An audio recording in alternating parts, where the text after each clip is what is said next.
দিনের শুরুটা হলো বাঙালির প্রিয় পুরীর সমুদ্র সৈকতে। সূর্য মেঘের আড়ালে ছিল, দারুণ সুন্দর হাওয়া দিচ্ছিল। আমার সামনে এই সুবিশাল বিরাট বঙ্গোপসাগর। আমি সারা দিন দাঁড়িয়ে পুরীর সমুদ্রের ঢেউ গুনে সময় কাটিয়ে দিতে পারি, কিন্তু আপাতত এখন একটু একটু খিদে পাচ্ছে, তাই সকালের জলখাবারটা করে নেওয়া উচিত। সমুদ্রের দৃশ্য তো একদম নয়নাভিরাম, এটা সত্যি কথা, কিন্তু পেটেও তো কিছু দানা পানি দিতে হবে। এখন চলেছি পুরী শহরে ব্রেকফাস্টের জন্য। এখানকার ট্র্যাডিশনাল ওড়িয়া স্টাইল ব্রেকফাস্ট এবং পুরীর লোকাল মানুষদের কাছে জনপ্রিয় এমন একটা বা দুটো স্টলে যাব, সেটাই প্ল্যান করে এসেছি। আশা করি ভিডিও অ্যালাউ হবে। মেরিন ড্রাইভ রোড ধরে আমার গাড়ি এগিয়ে চলল। এই মুহূর্তে আমি যাব পুরীতে একটি অত্যন্ত জনপ্রিয় টিফিন স্টলের উদ্দেশ্যে, যেখানকার টিফিন খুব জনপ্রিয় এবং জায়গাটা জগন্নাথদেব মন্দিরের খুব কাছাকাছি অঞ্চলে। আমি যে দোকানটায় যাব বলে ভেবেছি সেই দোকানটা খুঁজতে খুঁজতে চলেছি। দোকানটার নাম যদ্দূর আমি জানি রবি টিফিন। ছোট্ট স্টল, কিন্তু পপুলার স্টল বলেই জানি। স্টলটা আমি খুঁজে পেয়েছি। একবার ভিড়টা দেখুন, এই যে লেখা আছে রবি ভাই টিফিন, একবার এর সামনে ভিড় দেখুন। মোস্টলি লোকাল লোকজন অথবা হয়তো ডিভোটিরাও আছেন যারা মন্দিরে পুজো দেওয়ার উদ্দেশ্যে এসেছেন। বাপ রে বাপ, এত ভিড় হয় সেটা আমার আন্দাজ ছিল না। এত যে ভিড় হয় সেই ব্যাপারে কোনো আইডিয়া ছিল না। কোনো মতে ভিড়ের মধ্যে ক্যামেরা নিয়ে ঢুকলাম। বড়া খতম হয়ে গেয়া আর আয়েগা।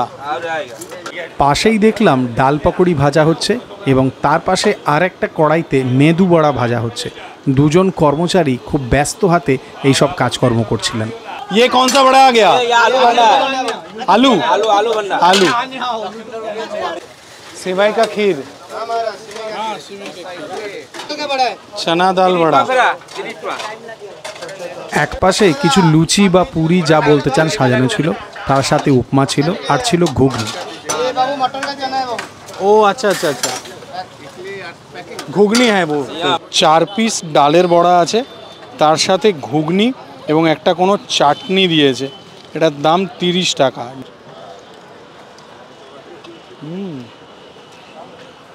দারুণ, কাঁচা লঙ্কার কুচি ছড়িয়েছে ঘুগনির ওপরে, সুন্দর ঝাল ঝাল টেস্ট দিচ্ছে।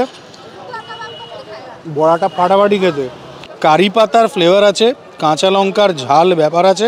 এ দেখুন ওপরে এইরকম সুন্দর করে কড়া ভাজা হয়েছে, ভেতরে এরকম ডাল, তার সাথে পেঁয়াজের ফিলিং আছে। আমি এই দোকানটার ব্যাপারে অনেক শুনেছিলাম, নিজে প্রথমবার এলাম। আর প্রথমবার এসে এই বড়ার সাথে ঘুগনির মিক্সচারটাকে মানে I am just blown away, এইটুকু বলতেই পারি। খাসা খেতে, কারি পাতা, কাঁচা লঙ্কা, ওপরে কোনো চাটনি দিয়েছে, তার টেস্ট, তার সাথে বড়ার ভেতরের পেঁয়াজ, বড়ার ওপরের মুচমুচে ভাব, সব কিছু মিলিয়ে এটা একদম বাপি বাড়ি যা। এই দোকানে ক্রেতাদের ভিড় এতটাই এবং কর্মীদের ব্যস্ততা এতটাই যে আমি অবাক হয়ে দেখছিলাম। भैया दुकान कब खोलते हैं? सुबह 6:30 बजे। अच्छा, रोज खोलते हैं? अच्छा, और ये कितना पुराना दुकान हो गया? ये 40 साल का पुराना दुकान है। हाफ पोर्शনের সিমাই নিয়েছি। এ দেখুন সিমাইয়ের পায়েস, ওপরে ভাজা কাজু আছে, ভাজা কিশমিশ আছে। এই হাফ পোর্শনের দাম 15 টাকা আর একদম গরম গরম দিয়েছে। এই গরম সিমাইয়ের পায়েস ট্রাই করা যাক। হ্যাঁ, পরিমিত মিষ্টি, সুন্দর, ফাটাফাটি। মুখে কাজুর ক্রাঞ্চ, কিশমিশের একটা ক্যারামেলাইজ টক মিষ্টি ব্যাপার। ক্যারামেলাইজ কেন বললাম?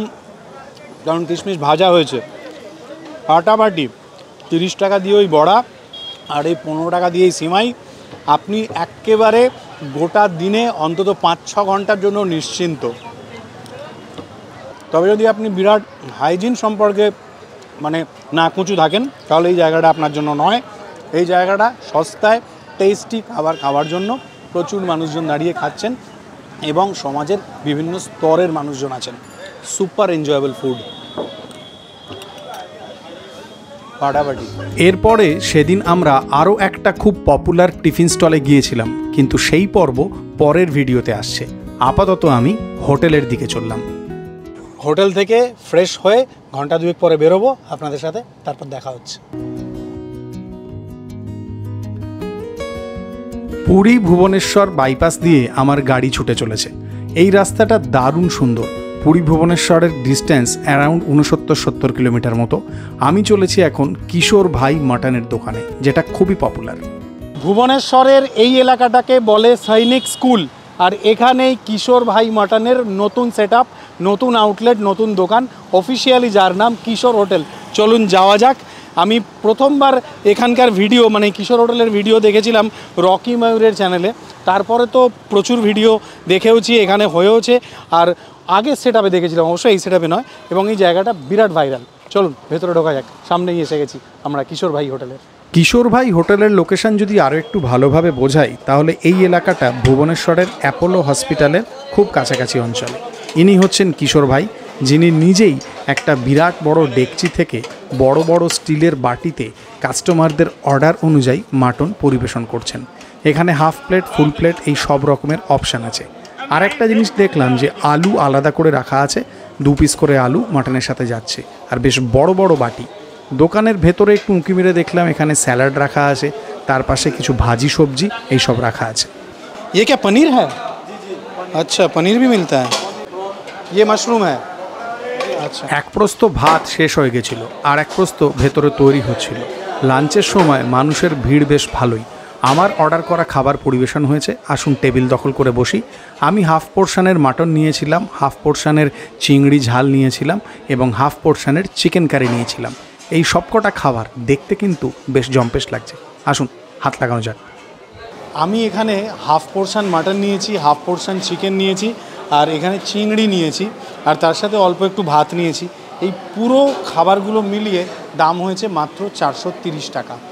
আমাদের বাঙালি হিসেবে যদি বলি তাহলে এটা চিংড়ি মাছের ঝাল আমি বলবো। এখানেও তাই বলা হয়, চিংড়ি ঝাল। সুন্দর। এখানে চিংড়িতে আগের দিনও দেখলাম ওড়িশা হোটেলে, আজকে এখানেও দেখছি যে খোলা ছাড়ানো হয় না। চিংড়ির সাথে একটু এই গ্রেভি দিয়ে খাওয়া যাক।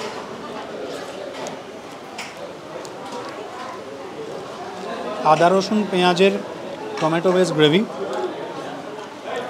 চিংড়ি মাছের ভালো ফ্লেভার আছে, বেশ একটু স্পাইসি। ভাতটা একটু মোটা দানাটা, বেশ স্পাইসি, মশলা এই সমস্ত কিছু গলায় লাগছে। চিংড়ির খোলা ছাড়ানোটা একটা সমস্যার ব্যাপার। আমি একটু খোলা ছাড়ানো ডি শেল্ড, ডি ভেন্ট চিংড়ি পছন্দ করি। হ্যাঁ, চিংড়ি একদম পারফেক্টলি কুকড, কোনো রকম ওভার কুক হয়নি, কচকচে হয়ে যায়নি, কিন্তু একটা ক্রাঞ্চ দিচ্ছে। আর ঝোলটা বেজায় স্পাইসি, মানে মশলার যে ঝাল উষ্ণ স্বাদ সেইটা বেশ উচ্চকিত, বেশ গলায় লাগছে। যারা স্পাইসি পছন্দ করেন they will enjoy it like anything. এবারে আমি চিকেন ট্রাই করব। স্টার অ্যাট্রাকশন মাটন খাবো সববার শেষে, চিকেনের ঝোল দিয়ে ভাত দিয়ে। This is homely.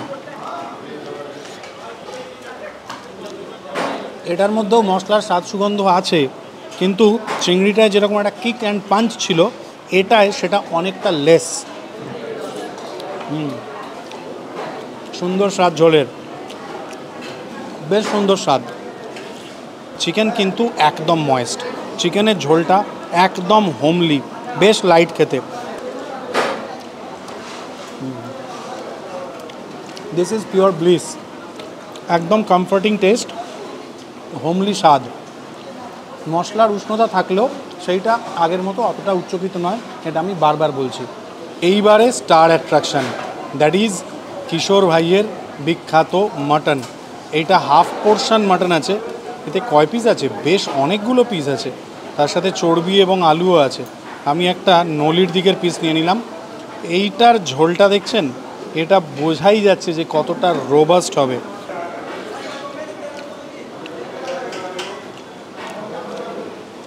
খাসা। ও,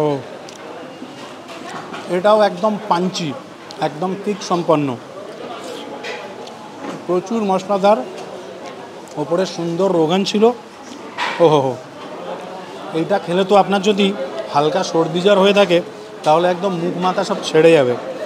আলু কিন্তু এখানেও দেখছি মাংসের আলুতে খোসাওয়ালা আলু, হয়তো এখানে ট্র্যাডিশনটাই এরকম খোসাওয়ালা দেওয়ার উড়িষ্যার সাইডে। Oh, this is tremendous spicy, it will open up all your sinuses. মানে ঘাম ঝরছে রীতিমতো, এটা দারুণ স্বাদ, স্পাইসি কিক আছে, দুর্দান্ত পাঞ্চি। যাদের এরকম স্পাইসি মশলাদার পছন্দ তারা এনজয় করবেন ফাটিয়ে। এই মাংসটা একদম রোবাস্ট, সেটা এর ঝোলের ওপরের এই রোগান দেখেই বুঝতে পারছেন। কিশোর ভাই mutton is not for faint hearted. এটা একদম স্পাইসি সুপার কিক সম্পন্ন একটা জবরদস্ত মাটনের ঝোল। আর একটু যখন গরম পড়বে তখন এই ঝাল ঝাল মশলাদার উষ্ণ ঝোলটা খেতে খেতে গোটা শরীর ঘামবে, কিন্তু আপনি তাও আটকাতে পারবেন না নিজেকে এই ঝোলটা খাওয়ার থেকে।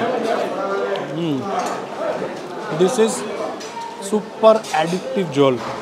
আমি একটা নলির পিস নিয়েছিলাম, একদম সুন্দর ওয়েল টেন্ডার সুসিদ্ধ মিট ফাটাফাটি। আমি প্রথমবার এখানে ট্রাই করলাম, চিংড়িটাও আমার বেস্ট লেগেছে। চিংড়িটাকে তো আমি 10-এ 8 দেবই দেবো, একটা স্পাইসি কিক আছে। কিন্তু এই মাটনটা সব কিছুকে ছাপিয়ে গেছে। এটার মধ্যে যে স্পাইসনেস, যে মশলার ঝাল উষ্ণ ব্যাপার এবং যে স্বাদ, মাটন এতটাই succulent and tender. This is 10 on 10, 10 on 10 ফাটাফাটি। আর চিকেনটা যেদিন আপনার একটু হালকা হোমলি খেতে ইচ্ছে হবে বা রোজকার খাবার মতো সেই রকম ছিল, ওই রকম। কিন্তু মাটন একদম সুপারহিট। কিশোর ভাই কেন এই অঞ্চলে এতটা পপুলার সেটা আজকে এখানে প্রথমবারের মতো খেয়ে বুঝতে পারলাম। মুখের মধ্যে বললাম না হিট ওয়েভ চলছে, একটুও ভুল বলিনি, ঘাম বেরোচ্ছে, মাথা ঘেমে গেছে আমার। This is genuinely a spicy আর robust punchy mutton curry, fabulous. Rabi বলছে এখন যে এইবারে নানা হোটেলে যেতে, এখান থেকে 5-6 কিলোমিটার। আলাম 2-3 বছরের আগে শুভ্র ব্যানার্জি হলে চলে যেতাম, কিন্তু এখনকার শুভ্র ব্যানার্জির মধ্যে সেই ধক নেই। একসময় শুভ্র ব্যানার্জি একদিনে 4টে ভিডিও শ্যুট করেছে, একটা সিঙ্গেল ডেতে। এখন আর পারি না, বয়স হয়ে গেছে আমার। ওই জন্য কি একটা বাংলা গান আছে না, আমি আর সেই মানুষটা নেই, ফেই হাবি যাবি, এরকম এরকম। যাই হোক, টাটা, ভালো থাকবে। ওড়িশা ফুড ট্যুরের তৃতীয় এবং শেষ এপিসোড আসবে এপ্রিল মাসের 5 তারিখ। তার আগে এপ্রিল মাসের 1 তারিখ একটা প্রমোশনাল ভিডিও আসবে। প্রমোশনাল ভিডিও করাটা জরুরি, কারণ তাহলেই এই ভিন রাজ্যের ভিডিওগুলো করার খরচাটা উঠে আসে।